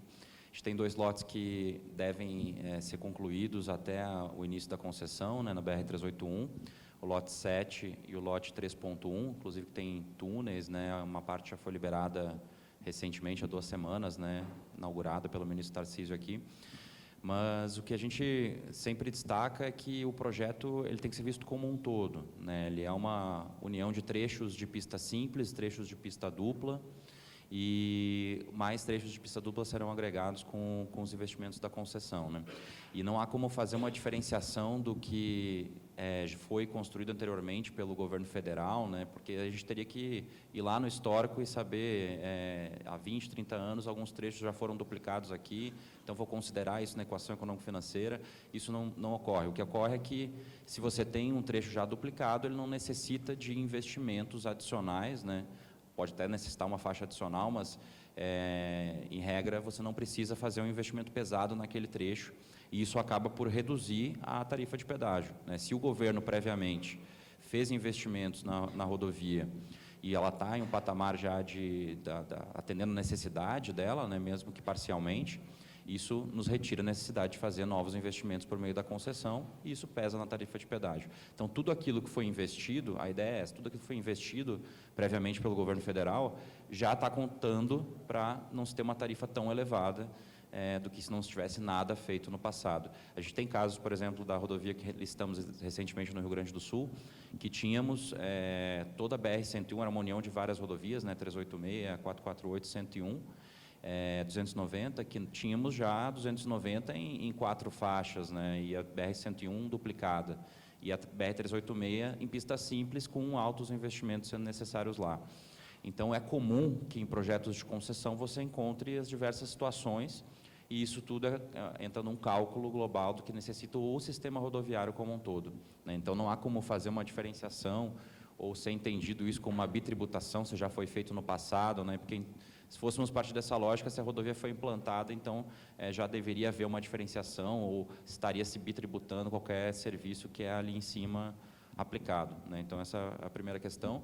Em relação ao TCU, todos os projetos passam pelo Tribunal de Contas da União, né? A tarifa de pedágio ela tem uma natureza de tarifa pública, né, pelo pagamento de um serviço, né, que está sendo disponibilizado por meio desse projeto de concessão, e isso vai passar pelo tribunal e é comum que se façam ajustes, mas não do questionamento da possibilidade jurídica, legal de se fazer concessões no país, né? E esse é um caminho, como eu comentei na apresentação, que o governo federal tem enfatizado, né, tem reforçado que é o caminho para o desenvolvimento da infraestrutura do país.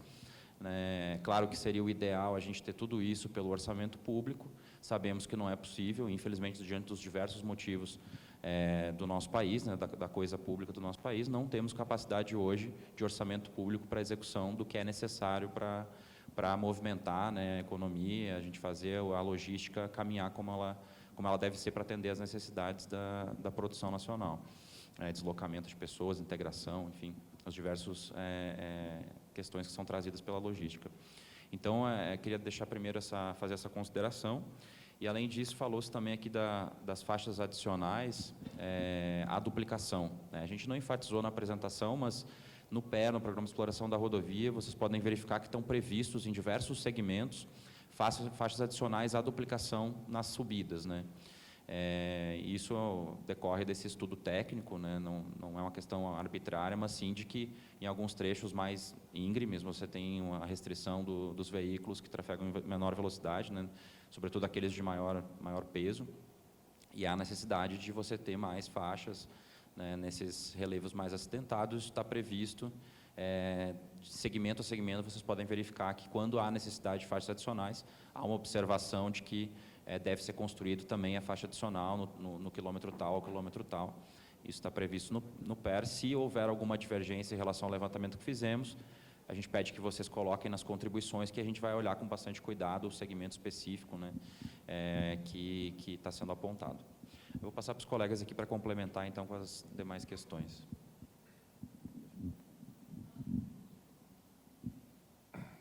Bom, boa tarde. Só alguns esclarecimentos adicionais, já pegando o gancho com relação a essa última resposta dada pelo colega Marcelo sobre as alças. O senhor pode encontrar essas informações na página 41 do Programa de Exploração da Rodovia, né? São basicamente 2 subtrechos que serão atendidos.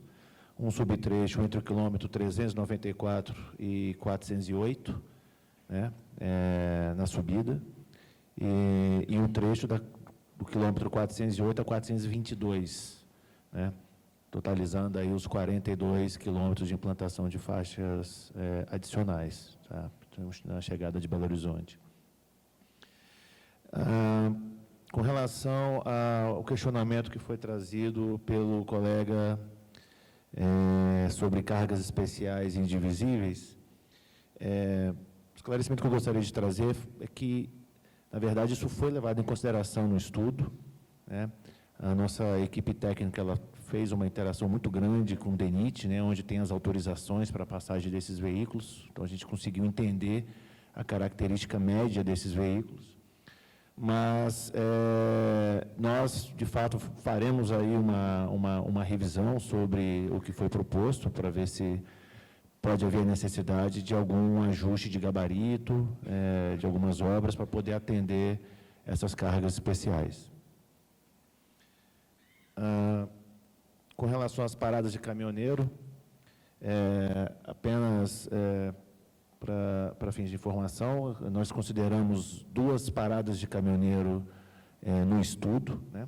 O estudo, a colocação de paradas, ela leva em consideração toda a gama de infraestrutura que já existe no sistema rodoviário, que possa permitir esse tipo de apoio, né? Existem muitos postos de gasolina com grandes áreas para atendimento, né? E o conceito é de que a parada de caminhoneiro que virá desse projeto de concessão, ele seja gratuito, né? Até porque a própria tarifa de pedágio financia esse investimento, né? Então, a ideia é que não haja qualquer tipo de cobrança para o caminhoneiro. No que diz respeito à segmentação de investimentos, né, na rodovia que foi dito, eu sugiro ao colega dar uma olhada no site da NTT, nos estudos de viabilidade, né, as planilhas de investimento. Então, devidamente demonstrados o investimento tanto na BR-262 quanto na BR-381, né?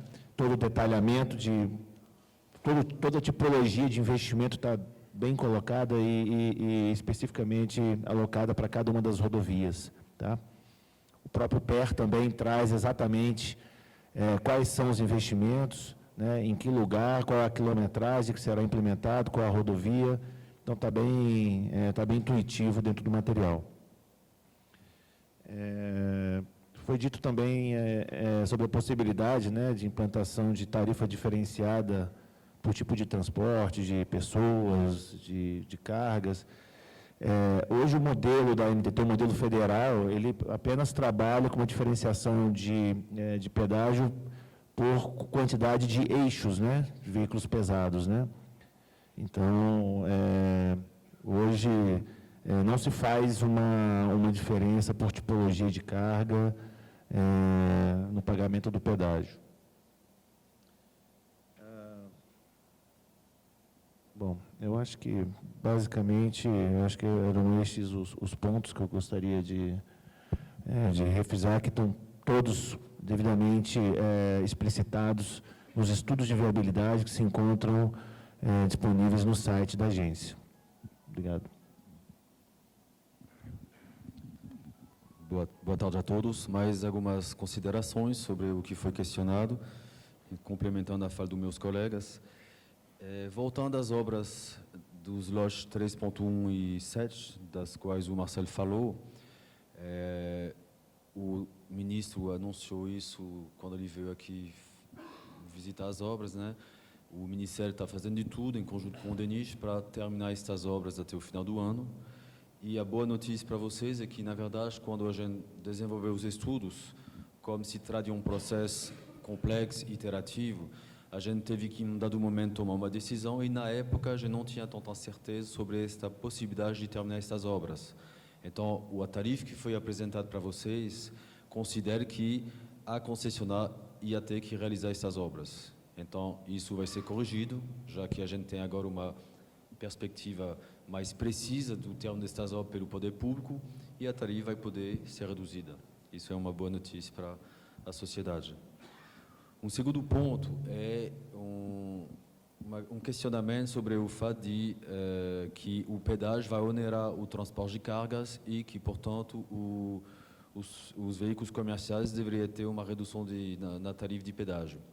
Quando a gente desenvolve os estudos, a gente justamente considera o seguinte: a gente precifica o custo de transporte, que é composto, de uma certa forma, pelo tempo de transporte e, por outra, pelo custo operacional. Então, quando eu pedagio uma rodovia, eu vou oferecer ao usuário uma rodovia mais segura e mais fluida. Mais segura significa, por exemplo, que o pavimento que vai ser de melhor qualidade vai fazer com que o caminhoneiro talvez não vai furar pneus ao longo da rodovia, coisa que é bem frequente, que a gente vê quando a gente anda em rodovias com pavimento de má qualidade. O custo de um pneu, eu acho que ele tem que ser considerado, né? Ele não é inexpressivo. Custo com manutenção do veículo, custo de substituição de lonas, redução do consumo de combustível. Então, tudo isso vai reduzir sim o custo do transporte da empresa de cargas, né? E outro ponto é o tempo de viagem. Alguém falou de 7 horas de viagem, por exemplo. Tempo e dinheiro, né? Para cargas é bem claro isso. Então, reduzindo o custo de transporte, o tempo de transporte, o transportador vai poder talvez fazer um frete a mais. Então, acho que isso tem que ser considerado. É considerado nos nossos estudos, tem que ser entendido por vocês quando a gente apresenta para vocês um programa de concessão, um projeto de concessão. E o último ponto que eu queria esclarecer é a questão do SSQN, como funciona. A receita das praças de pedágio gera um SSQN, e esta receita de SSQN, este imposto, né, é dividida por município de acordo com a extensão do município ao longo da rodovia. Então, vamos pegar um exemplo. Suponha que eu tenho uma concessão de 100 km, o município A se estende ao longo de 60 km na rodovia e o outro, o município B, 40 km. O município A vai receber 60% do imposto total do SSQN arrecadado e o município B 40%. Então, é tão somente pela extensão da rodovia que atravessa, na verdade, o município em questão. Obrigado. Agradeço pelos esclarecimentos. Gostaria de chamar agora o senhor Marco Aurélio de Barcelos Silva, secretário de Estado de Minas Gerais.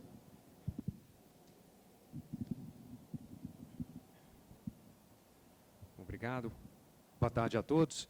Eu queria cumprimentar todos os presentes, cumprimentar aos organizadores da audiência, né, fazendo aqui na figura do presidente da audiência, Marcelo Fonseca, né, os colegas do governo federal.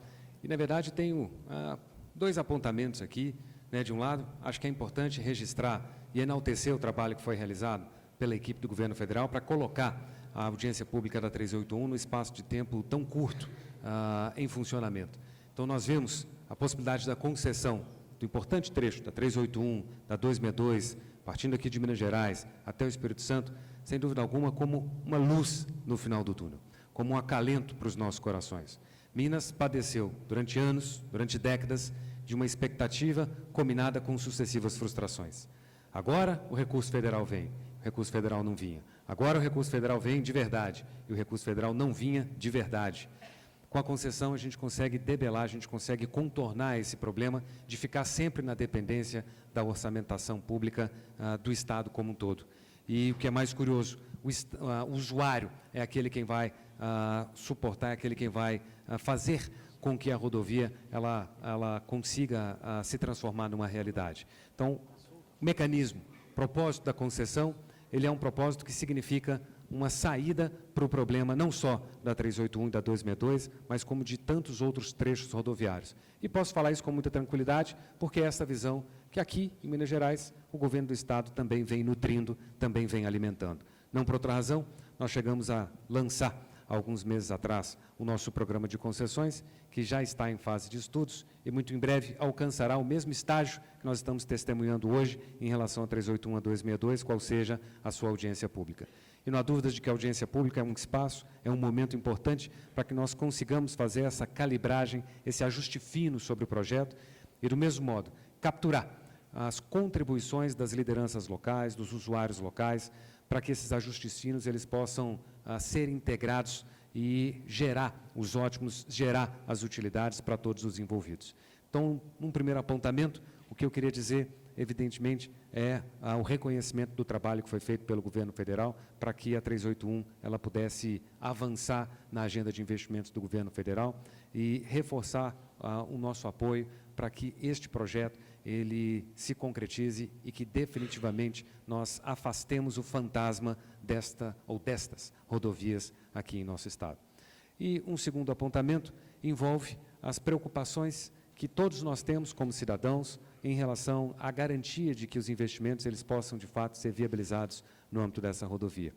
Dito de outra maneira, e talvez aqui cometendo o pecado de ser um tanto quanto tecnicista, mas é importante entender quais são as preocupações regulatórias que foram colocadas no contrato para evitar o que se chama de oportunismo por parte dos licitantes, daqueles interessados em relação a essa rodovia. Nós sabemos que os investimentos exigidos são bilionários, como foi registrado. Trata-se da rodovia com o maior investimento previsto em toda a história das rodovias federais, e o nosso grande receio é de que, eventualmente, nós tenhamos de passar por uma nova frustração, qual seja, a licitação foi feita, temos um concessionário, mas que pena, o concessionário ele não está entregando.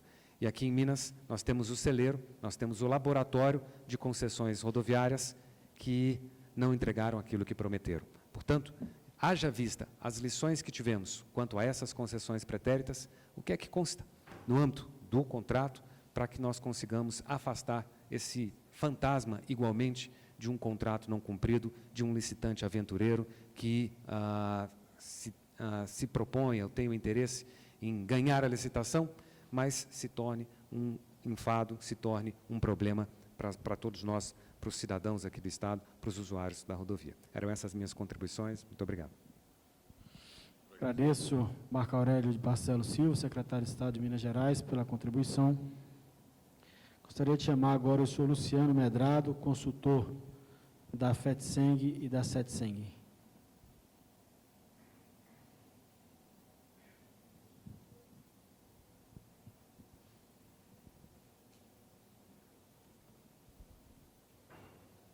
Boa tarde a todos.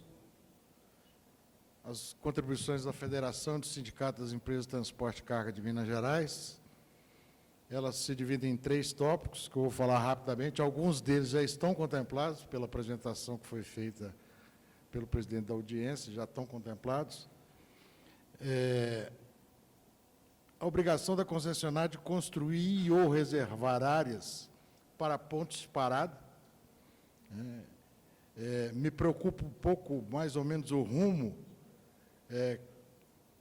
dos entendimentos em relação aos pontos de parada. Eu acho que isso carece de um aprofundamento de um estudo. O que é isso? Porque, na medida que há reivindicação da não cobrança, automaticamente fica para nós uma percepção de não serviço. E o ponto de parada ele não pode ser só um ponto de parada, ele tem que ser um ponto de serviço.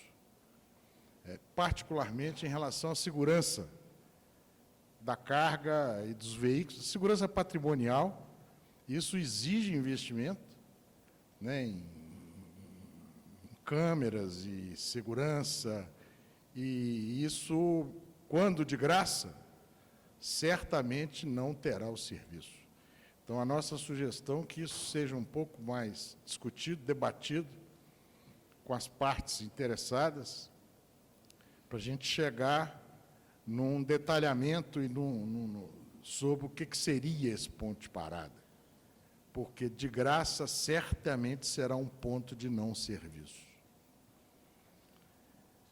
Nós estamos sugerindo também uma ação de baixo custo, que são as áreas de escape, em inglês conhecidas como Emergency Safe Escape Areas, normalmente para as descidas mais longas, porque nós temos que considerar que essa estrada será utilizada por uma frota de caminhões com 18,7 anos de idade média. E essa é uma medida que é de baixo custo e que pode, eventualmente, salvar vidas e patrimônios. Nós estamos preocupados também em considerar, e eu não vi na apresentação, os pontos para atendimento de carga perigosa. E hoje há uma exigência legal, que você tem um determinado tempo para atender acidente com carga perigosa. Então, se a gente pudesse incluir uma previsão para a instalação de empresas especializadas para atendimento de cargas perigosas. E o número de acidentes com cargas perigosas da 381 é alto, em função de curvas, em função de uma série de fatores. Certamente será proposto pelas entidades especializadas em cargas especiais que as pontes, os túneis, os viadutos e os túneis têm altura de 7 metros para comportar as cargas especiais.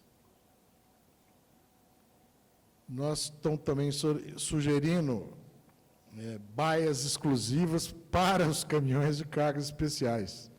Hoje é um sofrimento você passar num posto de pedágio com os caminhões com aquela largura, com aquela especificidade, que você tem baias, ou pelo menos previsão de passagem, como é que você vai fazer para passar com os caminhões de cargas especiais, que não tem sido uma preocupação das concessões anteriores.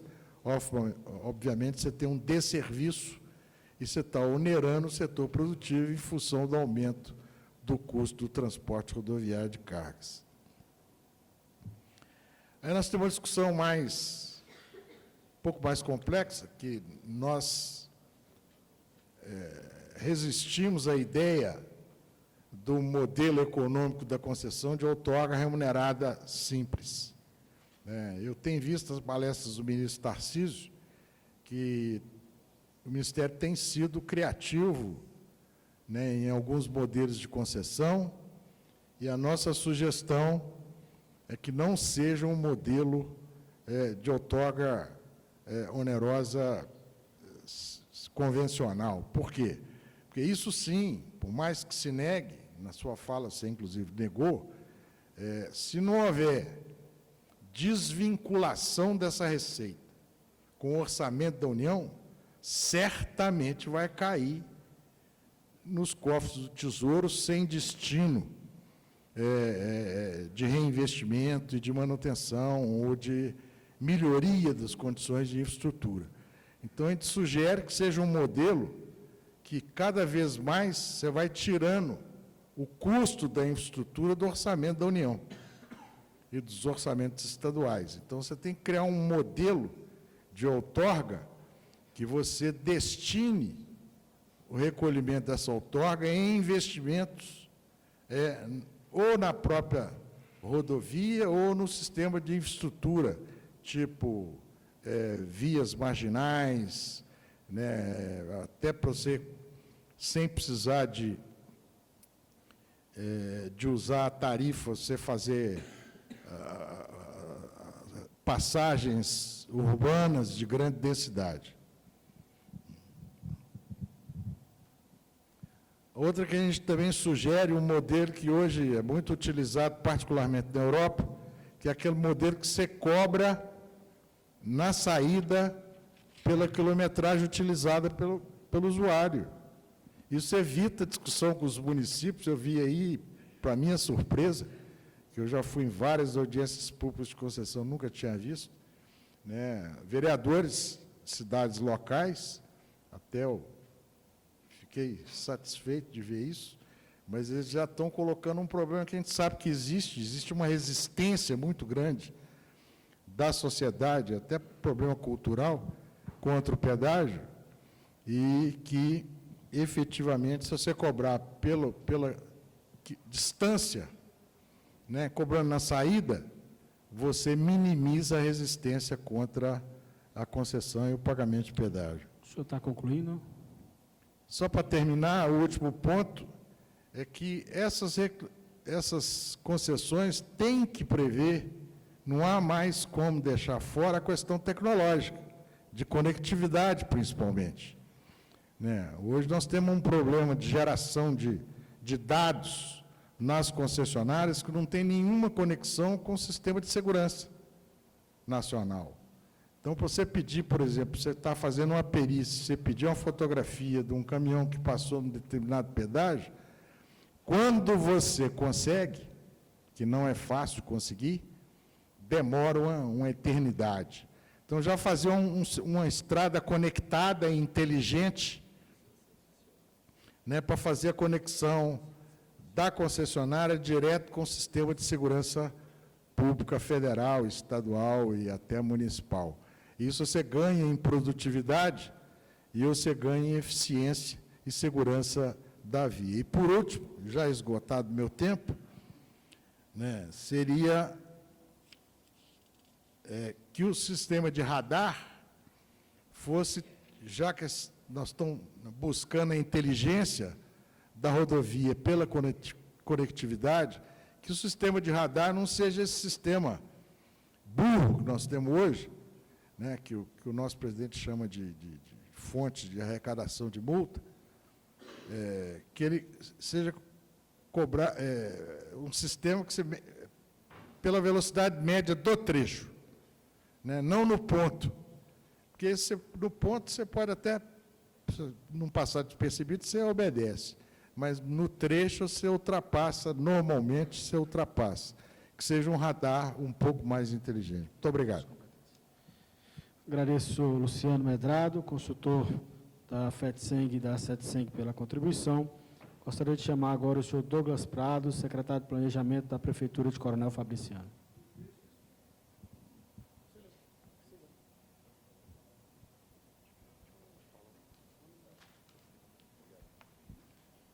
Boa tarde a todos, boa tarde, presidente Marcelo, boa tarde, o nosso secretário acabou de sair, nosso representante do DENIT, Sérgio, a todos o cumprimento.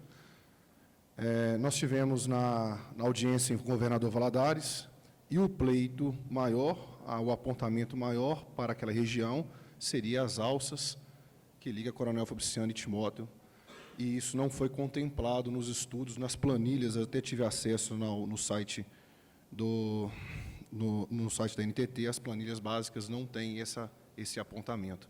A gente entende que Coronel Fabriciano e Timóteo ficou esquecido no tempo com a questão do contorno que foi feito, e a BR passa por dentro de Coronel Fabriciano. Isso também não está sendo considerado na questão do estudo. A Ponte Velha, que ficou, a gente chama a Ponte da Vergonha, ficou muito tempo interditada. A Associação Comercial da cidade, das duas cidades, tiveram problemas para poder angariar essa situação.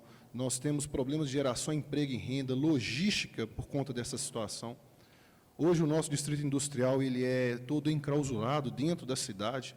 Para se ter acesso ao distrito, a gente tem que dar uma volta de 32 quilômetros da BR. E isso impactou diretamente no viaduto da cidade, com cargas batendo. Hoje o viaduto é colapsado. Estamos lá com problemas problemas com a recuperação desse viaduto. O DENIT está nos ajudando, tenho que agradecer aqui ao Sérgio nesse sentido. Então, esse ponto é fundamental. A gente pleiteou 3 acessos primordiais. Seria um acesso às alças que estão sendo construídas na Ponte Velha. A Ponte Velha que liga Coronel Fabriciano e Timóteo estava interditada e tem obra atualmente e não contempla essas alças. Nós temos um acesso ao Distrito 1 e o acesso ao Distrito 2, que é totalmente, os caminhões saem do Distrito 2 e já ocorrem acidentes. Então, na visita do ministro, o nosso presidente Marcelo esteve lá com a gente, o prefeito falou sobre essa necessidade, a gente faz questão de estar presente, os vereadores estão aqui, todos, a parte política também falou isso na de Valadares.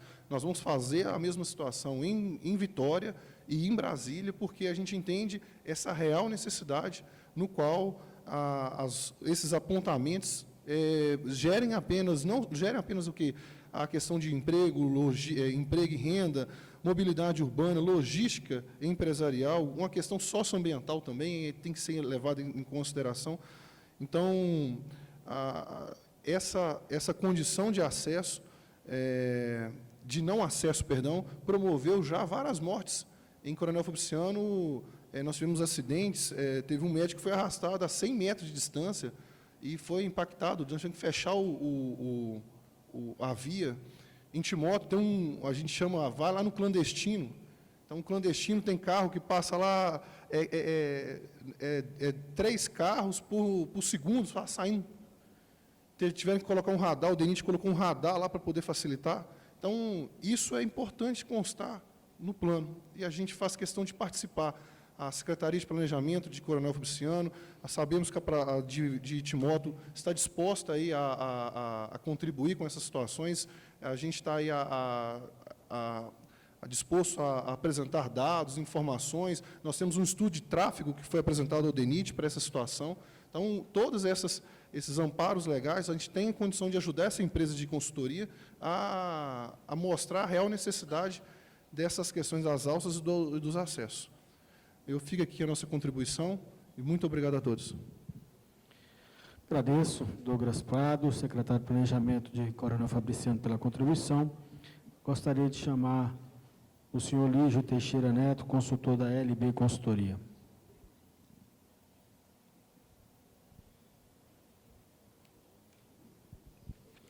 Boa tarde a todos. O clima hoje está mais tranquilo, né? Não está tão político como ontem. É uma honra falar depois do secretário de Estado, com uma fala tão lúcida, né? E também depois do senhor Maurício, na pessoa de quem eu queria cumprimentar a todos, à mesa, ao Stephanie, ao Diógenes, que também trouxeram aí palavras tão esclarecedoras a respeito do governo Bolsonaro, ao qual eu tive a honra de apoiar. Gente, a palavra é desenvolvimento econômico. Vocês podem estar perguntando o que me traz aqui. A minha empresa de consultoria é uma empresa que representa um grupo suíço de fomento à aceleração do crescimento. Tá? Eu ouvi aqui o senhor Maurício falando da origem dele de Jaguaraçu, eu vi o colega falando da questão modal de transporte da Toshiba, eu ouvi o nosso colega falando do Times Money, de como o pedágio vai encurtar o caminho. Eu sinto na pele que eu sou de Valadares, não é 7 horas não, viu? São 12 horas no Natal, uma viagem daqui para Valadares, com um menino pequeno, com um cachorro dentro do carro. Eu sei o que é isso. Eu sei o que é isso. Então, o nosso fundo hoje tem 50 milhões de francos suíços para os players aqui, trabalharem durante esses 2 anos aí, investir em estudos técnicos para aproveitarem esses lotes, entendeu? E equacionar esses problemas. Quais problemas? Pontualmente, ontem eu analisei a questão das cidades. O colega do sindicato falou ali da questão do cartão de quilômetros. Isso é fundamental. Comunidades como NAC, Periquito, não tem condição de pagar R$11. Tem que ter um cartão de quilômetro. Tem que ter, isso é fundamental. Ué. Como é que o cara vai pagar R$11 para Ipatinga e voltar a pagar R$11 de novo? Para estudar não tem jeito. Então, o Steph está falando que vai tentar uma solução, tem que tentar. A questão, como disse o nobre secretário da segurança contratual, é o seguro garantista. Entendeu? Tem que ter isso no contrato, as empresas não podem, o fundo nenhum internacional com a credibilidade que hoje o governo Bolsonaro conta no exterior e conta mesmo. Acabou eu ia falar uma palavra aqui que o Bolsonaro gosta de falar, mas não vou, viu, gente? Acabou aquelas coisas, entendeu? Os contratos valem. Então, as pessoas vão trazer dinheiro para cá, isso é fato. Agora, precisa ter produto. Vai na estrada, o ministro passou no túnel, é fato. O coronel Santos falou lá ontem, o deputado, vocês lembram, enquadrou um deputado do PT que ficou com o microfone na mão, querendo responder o quê? Eles ficaram 13 anos no poder, gente, e está querendo pedágio de graça agora? Com qual chapéu eles têm condição de falar isso? Com chapéu nenhum. Eu não estou aqui fazendo apologia política, não, tá? Eu estou aqui para trazer fomento para estudo, consequentemente, fomento para obra. Agora, dinheiro tem que ter remuneração. Dinheiro lá fora existe, ponto. Tá? Então,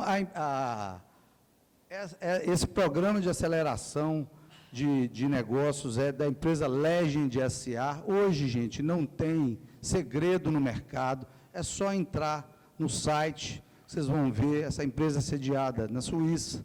Tá? A minha empresa chama-se LB Consultoria, ela é sediada em Governador Valadares, o meu representante lá é a Pontual Contabilidade, é sediada em Governador Valadares, a nossa representação aqui em Belo Horizonte é no edifício próximo à Assembleia Legislativa, nós estamos nos aparelhando, o edital saiu agora dia 17, então ainda estamos nos acomodando, e aí agora vamos começar já temos alguns players que estão nos procurando, e devemos levar uma missão à Suíça para ter contato com a empresa para começar os estudos depois que o edital for estudado. Então, hoje está um dia muito mais tranquilo, né, Léo? Ontem estava meio pesado, né? E eu vou pedir desculpa a vocês, não vou a Vitória, porque tenho um compromisso, mas Brasília, com certeza, estarei na audiência. Com certeza o ministro vai estar lá também, né, nessa audiência, né? É possível, né? Que esteja. E aí é possível que esteja também um representante da Legend, e aí a gente vai aprofundar. Essas são as contribuições e as perguntas que ficam. O seguro garantista para o contrato do edital, do concessionário,